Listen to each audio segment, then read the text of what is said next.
મારું નામ દ્રષ્ટિ રાવલ છે. 9 મંથ્સની પ્રેગ્નન્સી વિશે હું થોડું કહેવા માંગીશ કે ફર્સ્ટ ટાઈમ જ્યારે મારું પોઝિટિવ ટેસ્ટ આવ્યો, હું ઓવર એક્સાઇટમેન્ટમાં એકદમ ક્રેઝી થઈ ગઈ. ત્યારે મને બીજું કંઈક સૂઝમાં નહીં પડ્યું ને હું ભાગતી આકાશ સરને મી એન્ડ મમ્મી હોસ્પિટલમાં મળવા આવી.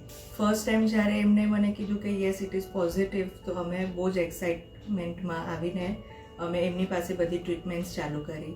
એવરી મંથ સ્ટાર્ટિંગમાં અમારે સોનોગ્રાફી કરી, બધું બચ્ચોનું વેઇટ નોર્મલ છે, વોટર લેવલ ચેક કરીને પછી ધીરે ધીરે પ્રોસેસ એમને એવરી 15 ડેઝ એવરી વીક મને પછી બોલાવ્યું.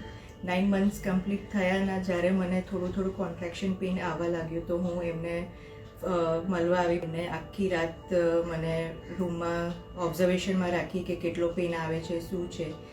એ જે ડિલિવરીનો ટાઈમ હતો એ એટલો પેઇનફુલ હતો, બટ પછી એમને મને સજેસ્ટ કર્યું કે પેઇનલેસ ડિલિવરી પણ હવે આપણે કરીએ છીએ. એનાથી મને જરાક પણ એક્સપિરિયન્સ એવો લાગ્યો જ નથી કે મને પેઇન આવે છે.